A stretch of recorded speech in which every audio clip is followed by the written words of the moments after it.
এক গ্রামে কালু নামে এক লোভী ধাবাওয়ালা থাকতো। গ্রামে একমাত্র তারই ধাবা ছিল। এ কি, মটন পেট ভরে খেয়ে আর টাকা দেবার সময় আধা টাকা দিচ্ছ? আরে, আমি তো তোমার রোজকার গ্রাহক। কালকেই এসে পুরো টাকা দিয়ে দেব। কোথাও পালিয়ে যাচ্ছি না। না না, আমার এখানে বাকি চলে না। তোমাকে আজ বাকি দেব তো গ্রামবাসীরা কাল থেকে বাকি খেতে চাইবে। তুমি রোজ আসো, কিন্তু তবুও আমার আজই পুরো টাকা চাই ভাই। একদিন দেখো, তোমার এই অহংকার আর ব্যবহারের জন্য তোমার ধাবা বন্ধ হয়ে যাবে। আমারই দোকানে দাঁড়িয়ে আমাকেই অভিশাপ দিচ্ছ? এখান থেকে যাও, না হলে খুব মারবো। কালু এইভাবেই লোকেদের সাথে খারাপভাবে কথা বলতো। গ্রামের একটাই ধাবা, আর কালু অনেক বড়লোক ছিল বলে লোকেরা তাকে কিছুই বলতো না।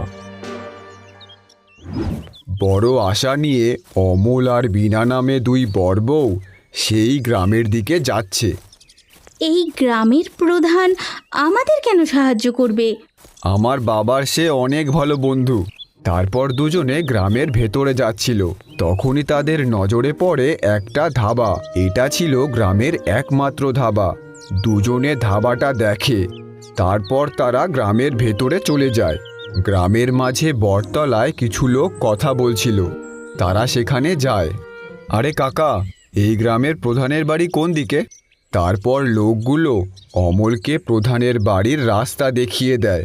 কিন্তু বাবা, এই গ্রামে তোমাকে তো আগে কখনো দেখিনি।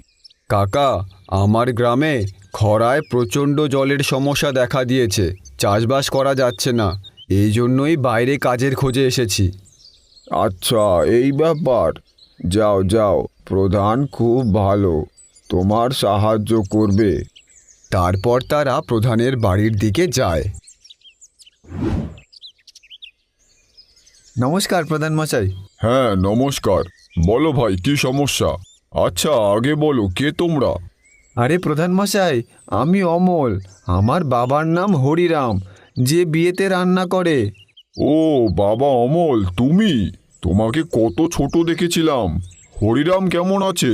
বাবা ভালো আছে প্রধানবাবু। এটা কে, বৌমা নাকি? তারপর অমল তার বউয়ের সাথে প্রধানের পরিচয় করায়। খুব ভালো করেছো তোমরা এসেছো, আমার খুব ভালো লেগেছে। তোমার বাবার সাথে আমার অনেক দিনের বন্ধুত্ব। চলো বাড়ির ভেতরে চলো।